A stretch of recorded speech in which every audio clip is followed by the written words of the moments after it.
دبائیں، like کریں اور دوسروں کے ساتھ شیئر بھی کریں۔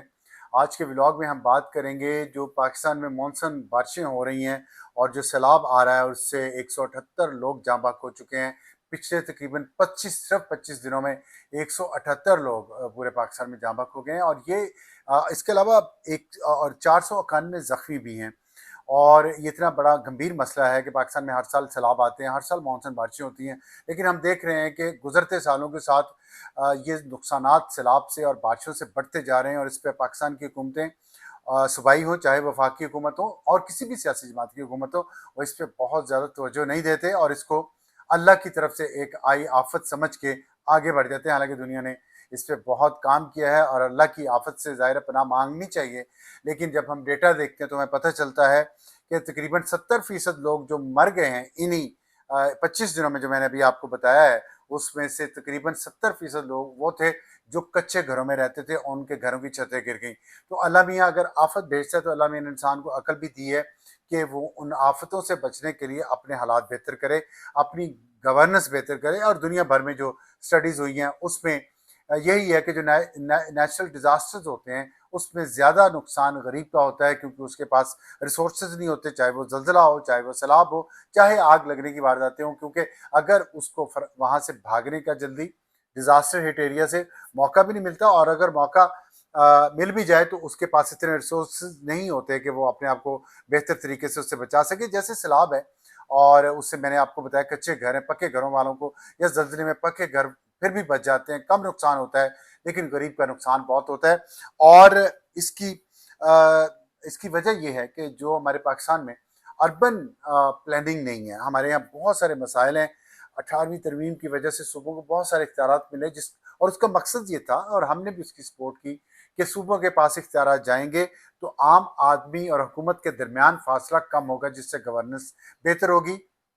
اور لوگوں کے مسائل جلد حل کرنے میں مدد ملے گی۔ لیکن ہم دیکھ رہے ہیں کہ کچھ ادارے ایسے ہیں جو وفاق اور صوبوں کے درمیان تقسیم ہیں، اس وجہ سے کہیں بھی ذمہ داری کا تعین کرنا مشکل ہو جاتا ہے، اور عوام اور میڈیا کی بھی ذمہ داری ہے کہ وہ عوام کو آگاہ کرے اور حکومت سے سوالات بھی کرے، لیکن میڈیا خود کنفیوز ہے کہ وہ نیشنل ڈیزاسٹر مینجمنٹ اتھارٹی کو سوال کرے یا وہ پروونشل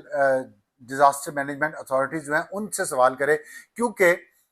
تمام صوبوں کی ایک اپنی بھی قدرتی آفات سے نمٹنے کے لیے انہوں نے ادارے بنائے ہوئے ہیں، اور جب اس طرح کا واقعات ہوتے ہیں تو پھر این ڈی ایم اے کہتی ہے ہم نے صوبوں کو اطلاع دے دی تھی، صوبے کہتے ہیں ہمارے پاس یہ ریسورس نہیں ہے، وہ ریسورس نہیں ہے، حالانکہ صوبوں کے پاس بہت فنڈز ہیں، بہت پیسہ انہیں ہر سال جاتا ہے جو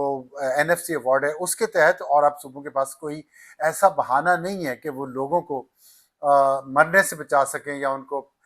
پیشگی وارننگ دے سکیں سیلاب کی یا بارشوں کی۔ لیکن ہم نے دیکھا جو مسلسل بارشیں ہو رہی ہیں اور ابھی بھی بارش کا ماحول ہے، اور ہم سن رہے ہیں کہ 21 سے 24 جولائی تک ایک اور بہت بڑا جو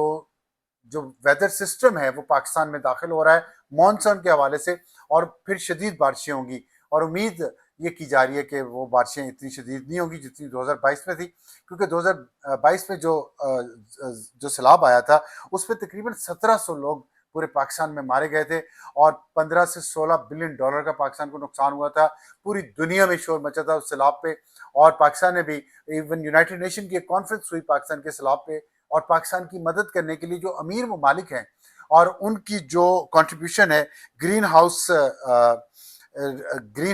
گلوبل گرین ہاؤس ایمیشنز میں، اس پہ پاکستان کا کنٹریبیوشن بہت کم ہے، بالکل نہ ہونے کے برابر ہے، لیکن امیر ملکوں کا کنٹریبیوشن اس میں بہت زیادہ ہے۔ انہوں نے گرین ہاؤس گیسز کو بہت نقصان پہنچایا ہے، اس لیے ان کے اوپر بائنڈنگ ہے کہ وہ ان ممالک کی مدد کریں جن کو ان موسمی خطرات کا سامنا ہے۔ وہ موسمی خطرات جو پیدا کیے امیر ممالک نے اپنے ہاں انڈسٹری کے ذریعے اور اپنے ہاں ایک کمفرٹیبل لائف سٹائل اپنانے کے لیے، تو لیکن وہ ہو یہ رہا کہ پاکستان کو جتنا چاہیے پیسہ اتنا نہیں مل رہا۔ پاکستان اپنے دریاؤں کو بند نہیں باندھ سکتا، یہاں غربت ختم نہیں کر سکتا، جو بڑی وجہ ہے میں نے آپ کو بتایا مواد کی، ایک تو کچے گھر ہیں، پاکستان کی 50% سے زیادہ آبادی کچی وادیوں میں رہتی ہے، وہ گر جاتے ہیں، وہ پانی آئے تو وہاں لوگوں کو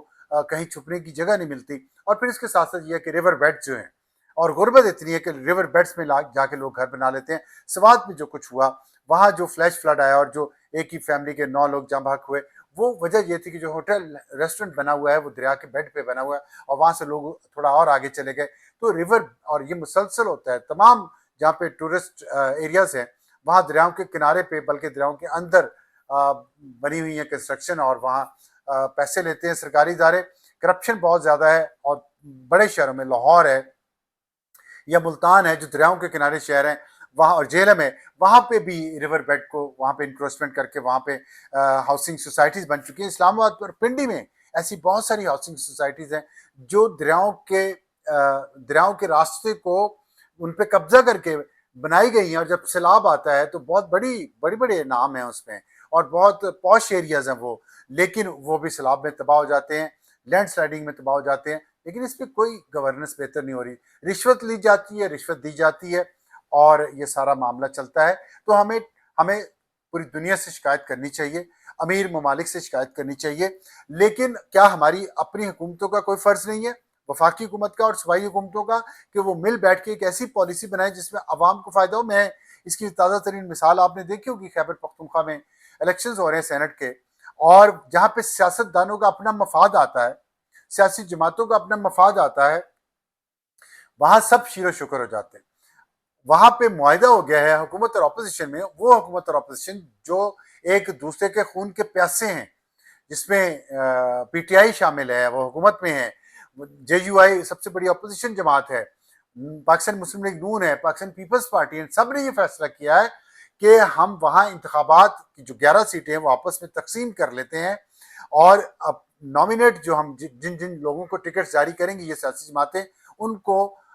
جیتا ہوا تصور کیا جائے گا اور الیکشن کمیشن کو یہ لکھ کے دے دیا جائے گا. وہاں ووٹوں کی پرچیاں ایم پی اے جا کے صندوقچیوں میں نہیں ڈالیں گے، کیونکہ اس سے ایک بکرا منڈی لگتی ہے، اس سے ہارس ٹریڈنگ ہوتی ہے اور پیسے لے کر ووٹ خریدے جاتے ہیں ایم پی اے کے. تو اب پارٹی کی لیڈرشپ نے، تمام پارٹیز کی لیڈرشپ نے یہ ڈیسائیڈ کیا ہے کہ ہم اپنے ایم پی ایز کو بکنے سے بچائیں گے، اور لیڈرشپ ڈائریکٹ امیر لوگوں سے بات کر لے گی، وہ پارٹی کو فنڈ دیں گے اور ان کو ٹکٹ ملے گا اور وہ سینیٹر بن جائیں گے. تمام سینیٹر ایسے نہیں بن رہے، لیکن بہت سارے لوگ ایسے ہیں پاکستان پیپلز پارٹی سے جن کا تعلق نہیں ہے، جے یو آئی سے جن کا تعلق نہیں ہے، پی ٹی آئی سے ان کا اگر تعلق بھی ہے تو اس میں موروثی سیاست کا تعلق ہے، اور مسلم لیگ نون سے جن کا تعلق ہے سینٹ کے امیدوار سے، وہ ان کے لیڈران کے بیٹے ہیں، وہ بھی بہت امیر ہیں. اور پی ٹی آئی کے جو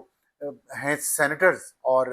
اس میں سے بھی امیر لوگوں کو بھی ٹکٹ دیا گیا ہے جو پارٹی کو فنڈ دے سکتے ہیں، دیتے رہے ہیں، اور کچھ جینون امیدواروں کو بھی دیا گیا. لیکن میرا کہنے کا مقصد یہ ہے کہ اگر اس سینٹ کی سیٹوں کے لیے تمام سیاسی جماعتیں اکٹھی ہو سکتی ہیں بغیر لڑے، اتنے اختلافات کے باوجود، اور ایک کنسنسس پہ پہنچ سکتی ہیں، تو کیا ان تمام سیاسی جماعتوں کا فرض نہیں ہے پھر یہ شکایت کرتے ہیں کہ ہماری سیویلین سپیس ختم ہو گئی ہے، ادارے ہماری سپیس لیے جا رہے ہیں؟ وہ لیے جا رہے ہیں، کار ادارے بھی کچھ نہیں رہے.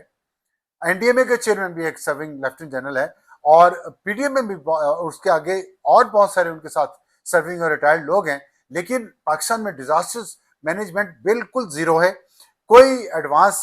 سسٹم نہیں ہے کہ لوگوں کو وہاں سے نکالا جا سکے، کوئی اسٹریٹجی نہیں ہے، کوئی پالیسی نہیں ہے، اور اس کی امپلیمنٹیشن نہیں ہے. تو یہ اگر سیاستدان، سیاسی جماعتیں چند سینٹ کی نشستوں کے لیے اکٹھا ہو سکتے ہیں، تو کیا ان کا فرض نہیں ہے کہ پارٹی مفادات سے عوام کے مفادات کو پریفر کریں، اور عوام کے مفادات کے لیے بھی کہیں اکٹھی ہو جائیں، کچھ ایسا نظام بنا لیں، کچھ ایسی پالیسی بنا لیں، کچھ ایسی اسٹریٹجی بنا لیں جس سے عوام مرنے سے بچ جائیں. آپ کراچی میں سڑکوں پہ موت کا عالم دیکھ لیں، آپ پورے پاکستان میں سیلاب اور بارشوں سے حالات دیکھ لیں. یا اربن پلاننگ نہیں ہے، گورننس بہتر نہیں ہے، یہاں پہ بارش کے پانی کو اربن فلڈنگ ہو رہی ہے، اس کے بارش کے پانی کو مانسون سیزن میں سنبھالنے کی کوئی پلاننگ نہیں ہے، کوئی یہاں پہ سسٹم نہیں. پاکستان میں 70 سے 80% جو پورے سال میں بارش ہونی ہوتی ہے، 100%، اس کا 70 سے 80% صرف یہ 2 مہینوں میں ہوتا ہے، مانسون سیزن میں. تو اتنا پانی ایک دم سے آتا ہے، ہم اس کو محفوظ کیوں نہیں کر پاتے؟ کیونکہ ہمارے یہاں کوئی نظام نہیں ہے، بنایا نہیں جاتا. اور اس کا ظاہر ہے گراؤنڈ لیول جو ہمارا انڈر گراؤنڈ واٹر لیول ہے وہ بہت نیچے جا چکا ہے، اور اس کے لیے بہترین یہ ہے کہ گراؤنڈ واٹر ریچارج ویل جو ہیں وہ تمام بڑے شہروں میں بنائے جائیں. اسلام آباد، پنڈی، لاہور، کراچی، فیصل آباد، ملتان، جتنے بھی بڑے شہر ہیں، پشاور ہے، اس میں بنائے جائیں. جتنی بارش ہوتی ہے اور سڑکیں ڈوب جاتی ہیں، پل بیٹھ جاتے ہیں، انڈر گراؤنڈ انڈر پاسز جو ہیں وہ پانی میں سے بھر جاتے ہیں، تو وہ پانی کسی سسٹم کے ذریعے جائے ان ویلز میں، کنواں میں بہت بڑے بڑے، اور وہ پانی جو ہے اس سے واٹر ٹیبل جو ہے ان شہروں کا، وہاں پہ پانی کا جو لیول ہے وہ بھی ٹھیک رہے گا، اور وہاں کی زراعت بھی کام کرے گی، وہاں لوگوں نے جو موٹریں لگائی ہوئی ہیں، ٹیوب ویلس لگائے ہوئے ہیں، ان سے پانی بھی نکال سکیں گے، اور یہ سیلاب سے اور لوگوں کے جو گھر تباہ ہو رہے ہیں، جو اموات ہو رہی ہیں، اس سے بھی ہمیں حفاظت ملے گی۔ اور ایک مجھے یہ سفر یاد آ رہا ہے کچے گھروں سے، مجھے یاد آیا کہ 2013 میں ہم چائنا گئے، اور وہاں بیجنگ سے شنگھائی ایک ٹرین، بلٹ ٹرین انہوں نے چلائی تھی، جو 2 گھنٹے کا سفر وہ طے کرتی تھی، اور وہ تقریباً کراچی اور لاہور جتنا سفر ہے 2 گھنٹے میں اس نے طے کیا۔ اور اس دوران ہم دیکھتے رہے، ہم اور بھی صحافی تھے اس میں، کہ ہمیں پورے راستے میں کہیں کوئی کچا گھر نظر نہیں آیا۔ تو چین میں بھی ایسی سیلابی صورتحال رہتی ہے، بارشیں وہاں مانسون کی بھی ہوتی ہیں، لیکن جو حکومتیں، جو ممالک اپنے عوام سے محبت کرتے ہیں، ان کی قدر کرتے ہیں، ان کا خیال کرتے ہیں، تو وہ اس طرح غربت کو ختم کرنے پہ بھی توجہ دیتے ہیں، تاکہ لوگ اپنے گھر کم از کم پکے بنا لیں، وہ گھر بارش میں گرے نہ، اور اس کی گری ہوئی چھت کے نیچے آ کے وہ مر نہ جائیں، جو کہ یہاں پہ 70% کیسز ایسے ہیں پاکستان میں، یہ جو میں نے 178 اموات کی بات کی ہے، جس میں 70% لوگ وہ ہیں مر گئے سیلاب میں، جن کے گھروں کی چھتیں گر گئیں اور سو رہے تھے نیچے۔ تو آج کے لیے یہی، اسی امید کے ساتھ کہ لوگ، ہماری حکومتیں جو ہیں، ہماری سیاسی جماعتیں میں میری بات سنیں، آپ کی بات سنیں، اور وہ عوام کے مفاد کے لیے بھی اکٹھے ہوں، اور ایک منیمم کامن ایجنڈا بنائیں جس پہ تمام عمل کریں، تاکہ لوگوں کو بھی، عوام کو بھی اس جمہوریت کا، ان سیاسی جماعتوں کا کچھ فائدہ ہو سکے، کیونکہ ابھی تک تو فائدہ صرف سیاسی جماعتوں، ان کے لیڈران کو ہو رہا ہے۔ آج کے لیے اتنا ہی، میرا ولاگ اور میرا یوٹیوب چینل سبسکرائب کریں، انشاءاللہ کل آپ سے دوبارہ ملاقات ہوگی۔ خدا حافظ۔